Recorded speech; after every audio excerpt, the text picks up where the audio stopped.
Welcome to the No Rain, No Rainbows podcast. This is a show about pushing through obstacles and hard times in order to live a happy and fulfilled life. I'm your host, Ted Phaeton, and it's a pleasure to have you joining us. I hope you enjoyed today's episode. Let's grow. 2, 1. What's going on, everybody? Welcome to another episode of the No Rain, No Rainbows podcast. I always want to give a shout out to my executive producer, Andre Settles, in the building, always helping make this podcast possible. Today we have a very special guest and a little bit of a special twist as well, kind of wanting to hear a story from start to finish in terms of where we are right now. And excited to be joined by Mary Witt, a.k.a. Granny, for anyone who knows. Granny, happy birthday. Thank you. How are you feeling? I'm well, very well, and happy today. Yeah, it's a blessed day, isn't it? Yes. Oh, wow. So we were just talking a few moments ago because I was like, Granny, I want to hear the story. And you said, well, what do you want to hear? And we started with basically my birth, really, because I was born in the country. I'm a country girl. Mm-hmm. And to let my brother say, I never got the country out of me. Nothing wrong with that. So I did. I New Hope, Tennessee, about 8 miles to walk from my house to school. Now, this is every day. Every day. Yeah. That was the local school. Then when I finished, I had to go to high school from my grandmother, who was part Indian. Mm-hmm. And my cousin said, oh, no, I'm not going to do that, Mary. I'm not going. My grandma said, Mary doesn't have a choice. She's going to school. She made you go to school. She made me go to school. Again, I had to walk approximately 8 miles, regardless to the weather, rain or shine. Don't miss no days, but you will go to school. Mm-hmm. And I did. She would go to the white folks' house now and ask the lady to have bath water for me to wash my feet so I would be presentable to go to high school. Wow. I did that. I finished high school. My last year in high school, I met my husband, Livingston Witt, and he did not want me to play basketball. Did he say why? I think he was jealous. Uh-huh. He thought I might meet somebody else. I was pretty good. Yeah? Really pretty good. But I was short, very short. And he said, that's okay. He said, just finished high school, and then we're going to get married. What? Yes, we're going to get married. I finished high school in June. We were married in June. Wow. The 4th of June. Really? My 18th birthday would be the 5th of June. Wow. And that was the beginning of that. How? I always said to him, I don't like a lot of children. Really? I'm telling you right now, we might have 2, but that's going to be it. Mm-hmm.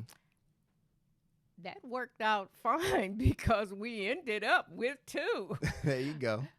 My son, George. Yeah. My daughter, Phyllis. Mm-hmm. And it was hard back in those days for black men, black boys, to get a job, especially when you leave the South. And we did that, left Paris, went to Indianapolis, Indiana. So when is this when you left Paris?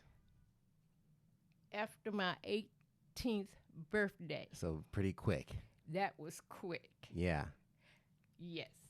And he went to work for a can company, but it was the type of job where you may work for 6 weeks and off 6 weeks, whatever. Mm-hmm. It was not anything permanently.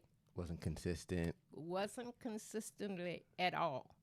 So now I have 2 kids, Wow. a girl and a boy. And this is at what age now? About 18. Wow. 18, Yeah. because it happened shortly after I got married. Okay. And every day I would stand in the doorway and I would say, why did I do this? Why did I do this? Wow. And Witt would say, it's going to get better. It's going to get better. But when is it going to get better? Yeah. So one day I was standing in that same doorway, and my neighbor to the right was keeping a little boy for a girl that worked for RCA. So now you're standing in the doorway and you're waiting for things to get better. Wait, yes. And you're seeing that there's an opportunity next door. Yes. What made it so hard at that time, do you think? They weren't hiring. Black folks just weren't being hiring in those days. Yeah. And for me, not ever having a job and being as young as I was, Yeah. she was saying, Mary, you won't get no job. Wow. And I said, yes, I will. And I'm going to work where she works because she's driving a new Ford. Wow. Huh. So you see it. I saw it. I was determined. Yeah. And when I asked her, how does she get to work? Well, she just got that new car. Mm-hmm. Okay. I said, where is RCA? She said, why do you want to know? I said, because I'm going and get me a job. Yeah. On a Tuesday, I went to RCA. Mm-hmm. And the guy said, have you ever worked? I said, no. I said, I'm just 18 years old. How have I worked? Yeah. Well, we are not hiring. Okay. When do you hire? Well, when we need somebody. When will that be? Kept asking. We don't know. You kept asking. You just have to watch the newspaper. Did you keep watching it? Every week, for 6 weeks, I went to RCA. Mm-hmm. I still have some of those papers here now. And the last day that I was there, he knew me by name. Mm-hmm. He said, you are in luck today. I'm going to hire you. And I said, what am I going to be doing? Pressing records, believe it or not. Pressing records. Records for those 78s that you used to play. Yeah. That's how I started out. Wow. But I had to work second shift. Second shift was from 3 to 11. This 3 in the evening. afternoon to 11. Now I got a problem. I got 2 kids. How am I going to get to work? Mm-hmm. But somehow I'm going to make it. Yeah. It was a lady there. She called me little girl. Mm. I guess you just came to work long enough to get your Easter dress. I said, no, I came to get a job. Well, how are you going to get it? I said, I don't know. She said, well, we got a van that we rent. It's about 4 of us.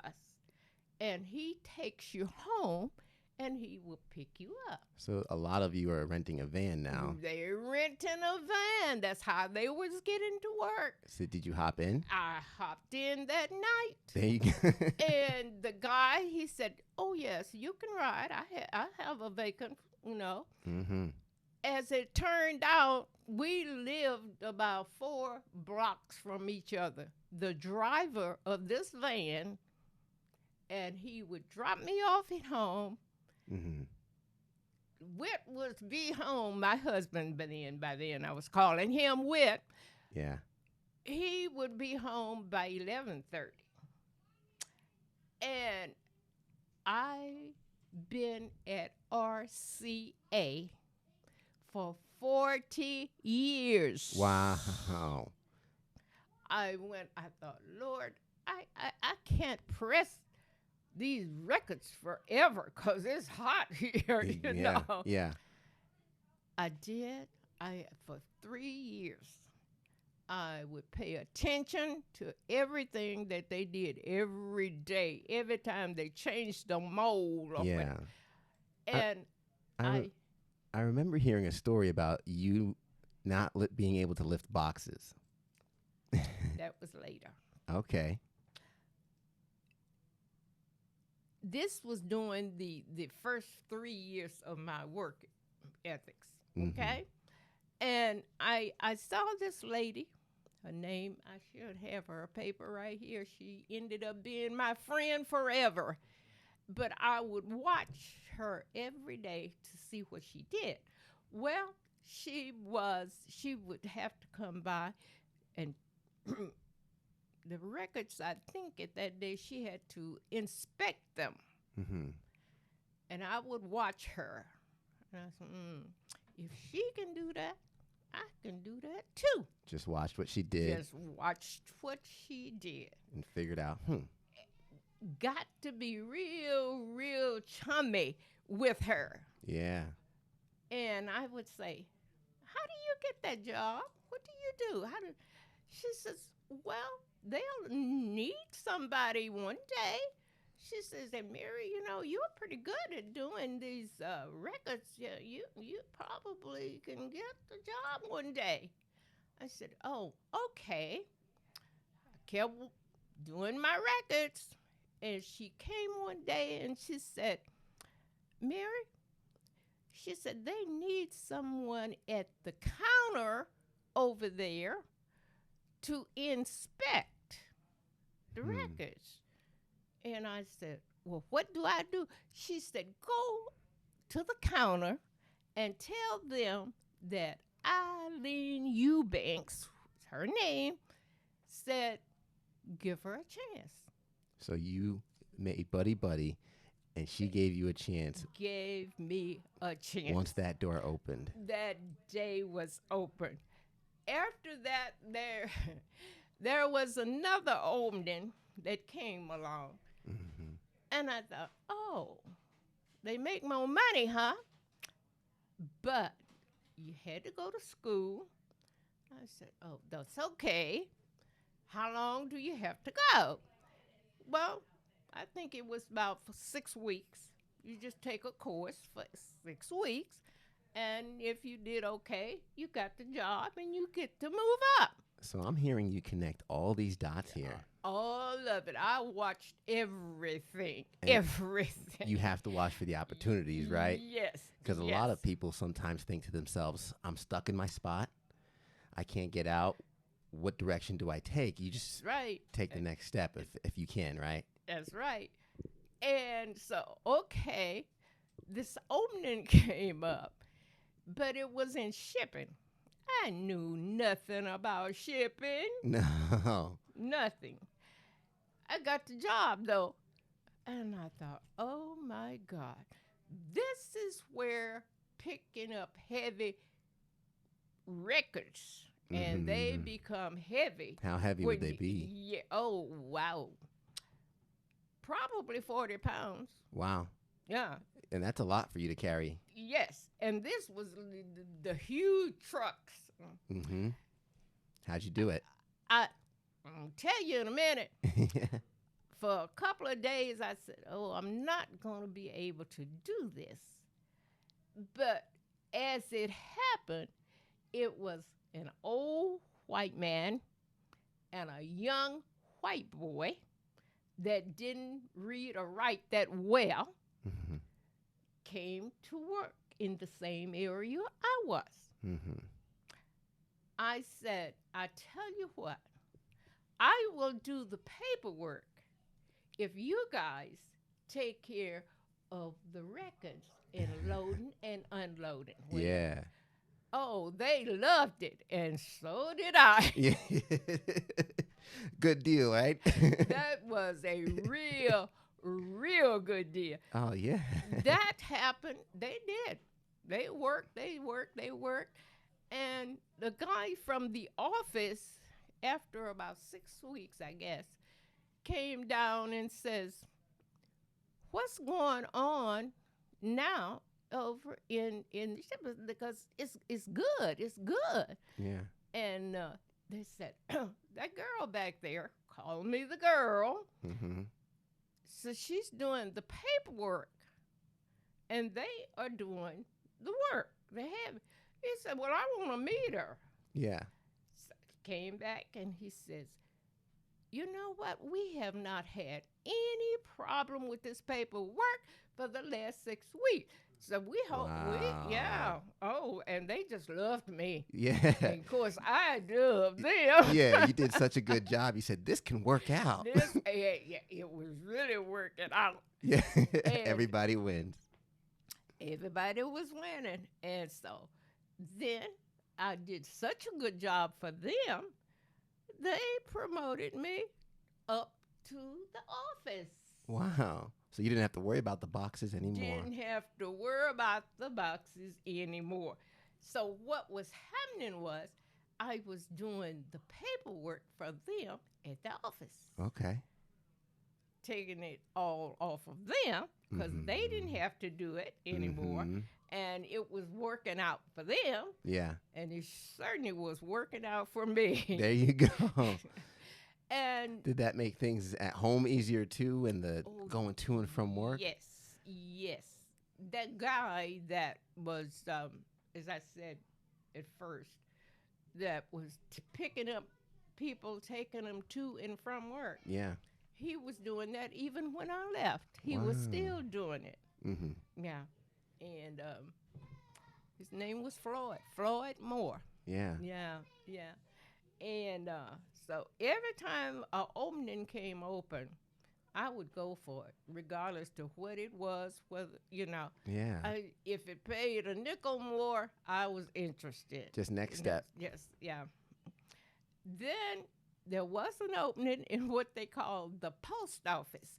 Now, back in the days, and that was, I started in,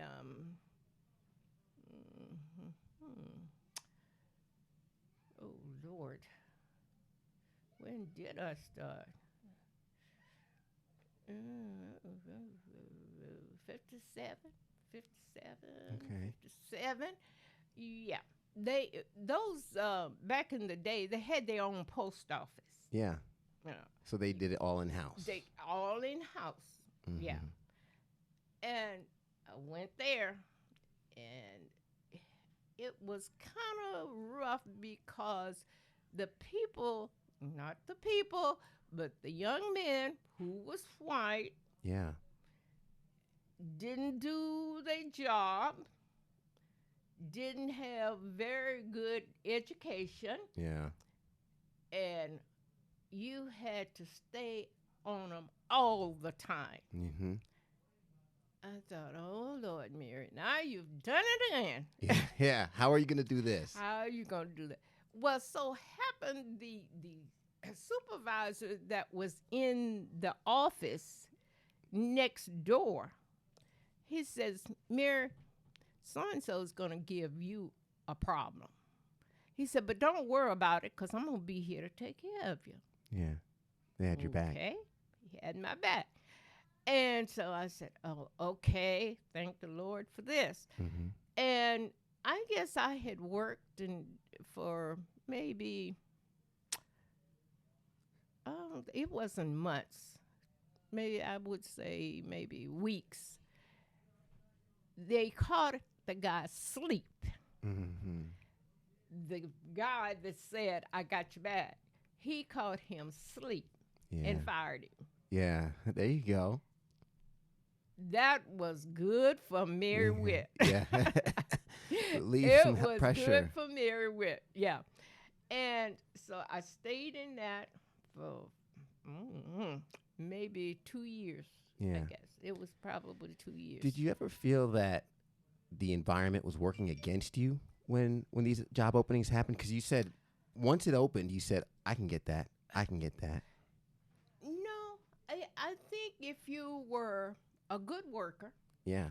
and if you were, should I say, intelligent, whatever, people watched you.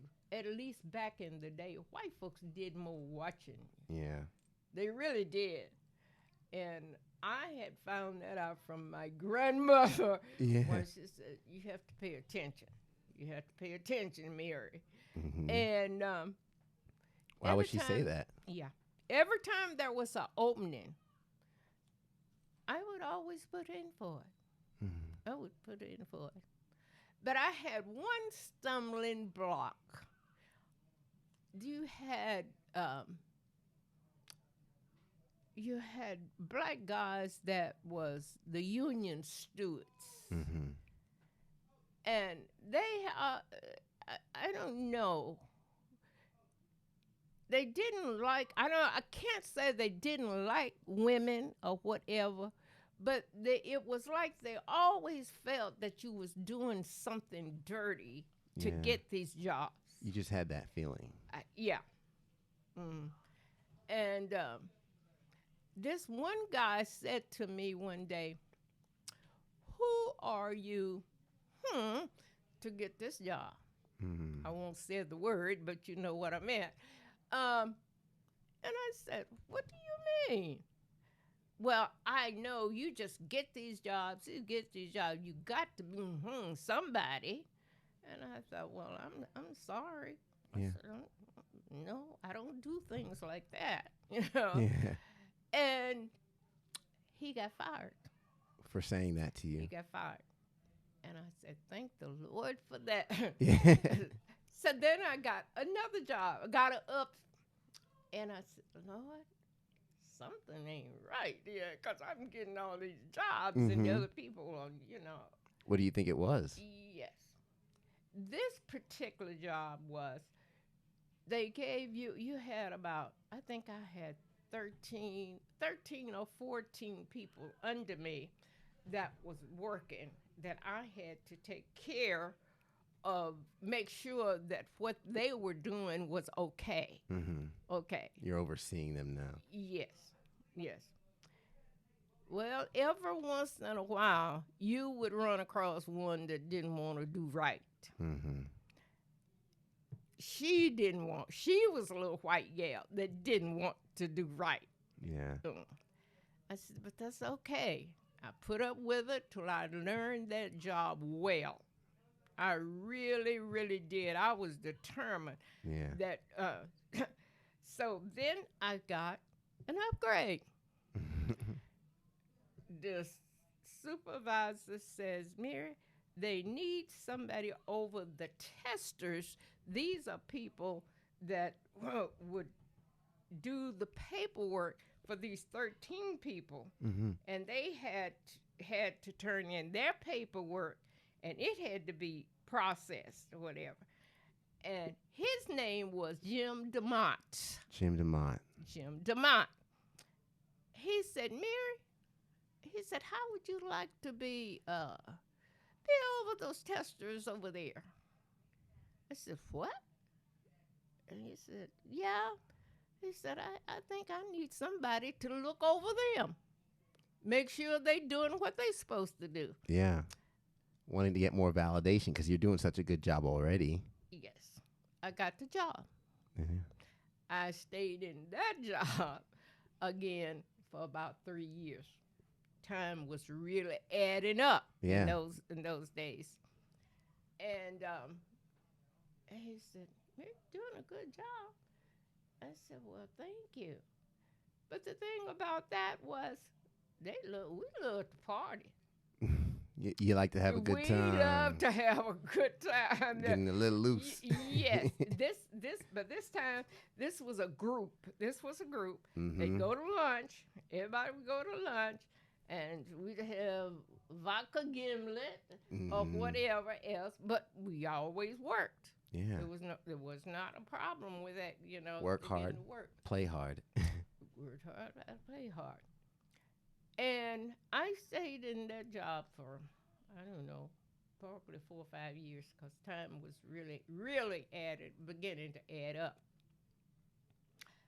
And I got another upgrade. I said, Hmm. oh, okay. What do you think it was that had all these upgrades coming your way? I believe that they were to the point that they was going to hire in some black folks. Yeah. And they had to fill some of these openings. Mm-hmm. And for, I guess, the person that they thought would do the best at them Yeah. would end up getting the job. And you kept just being the best. I kept, and if they would say you need to go to school, and they would send you, and I never turned them down. If they Yeah. said go to school for 6 weeks, I went to school for 6 weeks. Yeah.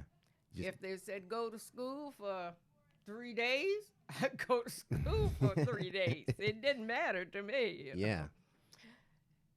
I got another grade to another well, it was the same company, but it was in another building. I have to get my and You're gonna get the paper. yeah, I got this letter here. So as you're getting the letter, I just got I to get this letter. I know you're getting upgrades through life, and you're just doing the best and showing up each and every single time, and that's been the factor different for everybody else around you, where they're more or less arriving at the job, and can I read this? Sure. To our Mary, gosh, here we are saying goodbye to you and not wanting to. We all know it's a good move for you and one that you are very deserving of. But that doesn't make it any easier to say so long to someone you care about, a care we do. Thinking back on the good times we had at Keyless. What was Keyless? That was one of the other buildings. We had a lot of different buildings. Okay. Yeah. So Keyless was a building. It all seems just like yesterday that we were eating up those delicious chocolate kisses and Eddie Arnold's. What was Eddie Arnold's? That white guy. Yeah. He's Okay. still alive, I think. All right. Kisses of Eddie Arnold's, and when weighing in the next day to see how much we owed the Fat Fund. Seeing what juicy, and I won't mention those, wardrobe, and the many, many Friday luncheons we spent at the Mai Tai. They sure had good vodka gimlets. There they go. Gee, it does seem like only yesterday we worked hard, played hard, and somehow made it all gel. We really do wish you the best of all possible things in your new position. We know you will do a fantastic job and make us proud. We'll be glad to say, sure, we know Mary Witt. We used to work with her.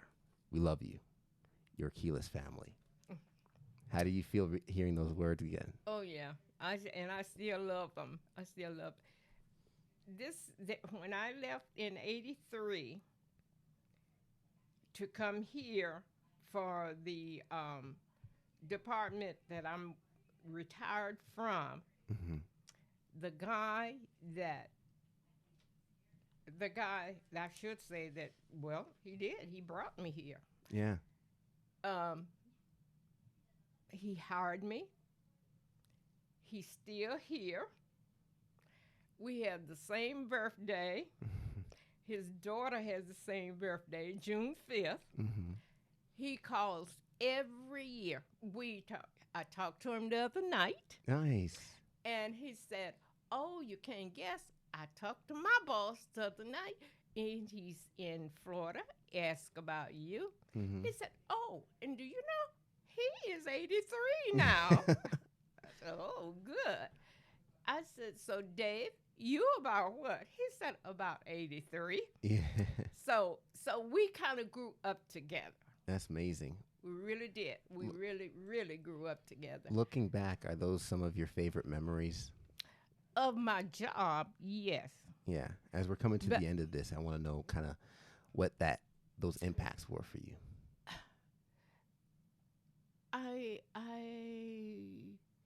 somewhere along the line in there, I was involved in my church, Mm-hmm. and I became president of presidents of my church. Yeah. And I saw a lot of young people make it. I saw a lot of people that didn't. Mm-hmm. And my pastor was very, very good. He was a very good man. And when I came here in 83, Mm-hmm. I would stand in my door and said, Lord, what have you gotten me into now? Mm-hmm. I didn't like it here. Yeah. I'd never been here. I'd never been in South Carolina. And I don't know how I'm going to make it. So I went back and I talked with him. Mm-hmm. And he says, Mary, have you found your church? Yeah. I said, no. He said, that's your problem. Find you a church. He said, stay in it for 6 months and then come and see me. Mm-hmm. I said, Reverend Burden. He said, no. He said, that's it. He said, that's it. He said, and just keep doing what you're doing. He said, David was the guy that brought me down here. He said, he'll be good to you. He'll see that everything works out for you. And he said, well, by that time, my husband was here, Mm-hmm. and he was not working either when we left Indianapolis because his job had played out. Oh, wow. That's the reason why I got to come down here. Yeah.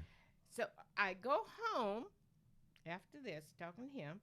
I went home, and Phyllis was there, and I said, I've been offered a job. And he said, another one? Yeah. I said, yes, in South Carolina. What do you think about that? Oh, South Carolina. Yeah. Yes. My husband says, Mary, I'm not working if you want a job. And he said, see what can happen. Thank the Lord, RCA was a good company to work for. Yeah. All I had to do was call them, tell them I accepted the job. Mm-hmm. They sold my house. Didn't have to do a thing. Mm. So let me ask you this, because you said you saw a lot of people make it and a lot of people didn't. What do you think was the difference between the people that made it and the people that didn't? A lot of them just didn't like the job. They didn't like the job? They just didn't like the jobs. Did they find something better? Some of them did. Some of them just didn't work at all. Mm-hmm. And some of them, I guess, had families, began to have families, and they just didn't make it. And I still got one or two that's still there. Okay. Yeah. Yeah. Do you think anyone can, regardless of their situation, can just work hard and prove themselves for the next position? Well, you got to work. There's no doubt about it. And you got to show that you are interested in it. Yeah. Whatever it is, or whomever that you are working for. Mm-hmm. Sometimes I think that has a lot to do with it. The person that you are replacing, if they are for you, it helps. Mm-hmm. And if they're not, you aren't going to get that job. It's not going to happen. No, it's just not going to happen. And basically, I think all the jobs that I did get, it was because I would pay attention. Mm-hmm. If they had vacation, or if they were sick and they needed somebody to fill in, Mm-hmm. I was always available. Yeah. And I guess somewhere along the line, I missed my kids growing up. Mm. I did. I miss. It somehow. I don't know. How'd that In happen? talking to you, I have missed my job because my son, they and my daughter, they both grew up and went to college Mm-hmm. and was out on their own. So somewhere along the line, I think I missed that. Yeah. Yeah, and so anyway, when we came here, I said to my husband, I said, "Do you think that when I retire, we'll go back to Indianapolis?" Mm-hmm. And he said, "The big H, no, I'll never shovel no more snow." Yeah. It is too cold up there. That was it. That Mm-hmm. was it. And it worked out for me here. It really did. And Yeah. I, What would you tell the generation now growing up about how they can reach their goals? I think now they better pay attention. Mm-hmm. Uh, be what's the word I want to use? Nice to people. That's not the word I would use. Kind. Yeah, very kind. You got to do that. You got to do that. But do your job well. Mm-hmm. Nothing. You may not like it. You may not like it, but you're going to have to stick with it. Mm-hmm. Especially if you are trying to move up. Mm-hmm. You, uh, you, basically, I think it's just paying attention and being available, Yeah. availability when you're needed Mm-hmm. or you are wanted. Sometimes people will ask you to do things that you are not really up to doing or want to do, but you're going to do it anyway. Mm. Mm. I feel that's been lost. A lot of people feel entitled sometimes. Yes, yes. And other than that, I don't know. I had some really, really nice people that I would say they worked for me. Yeah. I just happened to have been their supervisor, Yeah. uh, you know, but I would choose people that I could work with, would like to work with me and for me, and would do a good job at Yeah. whatever was needed to be done. Yeah. Yeah, And that's the secret. yeah, Yeah. yeah. You got to make sure though. You got to make sure things are done and done right. Yeah. Yeah. Well, I think you've done a fantastic job, not just with your upgrades, but with the family around you, the love that's around you. We're going to be missing a birthday celebration for you, so I do want to wrap this up to give them an opportunity Yes. to celebrate your wonderful many years here on Earth, and I mean that with love, of course. What's the one thing you want to tell your kids, your grandkids, your great grandbaby, as they look to the future? They love their grandmother. Mm-hmm. You can see that, and I love them. I basically raised George and Charles, Yeah. and then Keenan came along, and now the little ones come along. There are several people in my church. Rome, for one, they came from Indianapolis Mm-hmm. and joined my church. Yeah. Yeah. And let's see, there was somebody else from Indianapolis. And just being nice to people. Mm-hmm. Being nice to people. And you've taught me that, Granny. Well, thank you so much. I know there's a lot of stories we can get to. We could sit here for a long time. I do hope our listeners love that story and really kind of just seeing how possible it is to just upgrade and get that next position, regardless of the circumstances. You can't let that weigh you down. You can't let the environment around you hold you down. And the commitment to walk 8 miles and then get on the bus, washing your feet beforehand, I hope a lot of folks can hear that story, and also the innovativeness of getting the job at RCA with the shipment and then having them move the boxes while you do the paperwork. Yes. And everybody benefited from that. So, Granny, thank you so much. And I think our listeners really enjoyed it. And you truly are living a life of rainbows. You've gotten through your storms, because we always say at the end of the podcast, everybody wants the sunshine, but they don't want the rain. But you can't get the pleasure without a little pain. Thank you. Thank you. Let's grow. Thank you. The No Rain, No Rainbows podcast is recorded at Camaraderie, a collective workspace in Greenville, South Carolina, right off the Swamp Rabbit Trail. If you're looking for a place to grow your business, network with other professionals, and establish your own workspace, Camaraderie is the place to do so.